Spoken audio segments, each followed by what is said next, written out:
ఈరోజు చంద్రగిరి నియోజకవర్గంలో Janasena BJP TDP ఉమ్మడి అభ్యర్థి అయినటువంటి పులివర్తి నాని గారి పైన జరిగినటువంటి దాడిని మేమందరం కూడా ముక్తఖండంగా తీవ్రంగా ఖండిస్తున్నాం.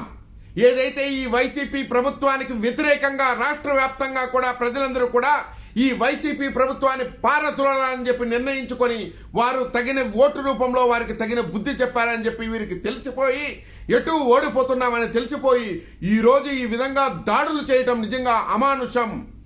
అలాగే ప్రజలందరూ కూడా పోలీస్ వ్యవస్థ ప్రజలను కాపాడాలి, ప్రజాస్వామ్యాన్ని కాపాడాలి, శాంతి భద్రతలను కాపాడాలని చెప్పి మీకు ఆ ఉద్యోగాలు కల్పించారు సార్. దయ ఉంచి మీరు వారికి కొమ్ము కాసి ఈ విధంగా ప్రజలను భయభ్రాంతులకు గురి చేసి ఈ విధంగా ప్రజల మాన ప్రాణాలను మీరు కాపాడాలి, కానీ వారికి హాని జరుగుతుంటే నిమ్మకు నీరెత్తినట్టు మీరు చూస్తూ ఊరుకోకూడదు.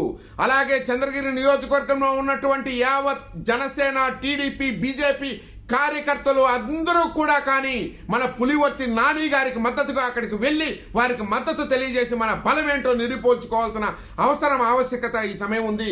ఎన్నాళ్ళని మనం చూస్తూ ఉంటాం. ఆఖరికి ఎలక్షన్కు ప్రచారానికి ఏదన్నా ఊర్లకు పోతే ఆ ఊర్లలోకి రాకుండా అడ్డుకుంటున్నారు. ఎందుకు మీకు ఆ భయం? ప్రజాస్వామ్యంలో ఏ రాజకీయ పార్టీకైనా ఎక్కడికైనా పోయి ప్రచారం చేసే హక్కులు ఉంటాయి. మీరెవరు ఈ ప్రచారాలను అడ్డుకోవడానికి?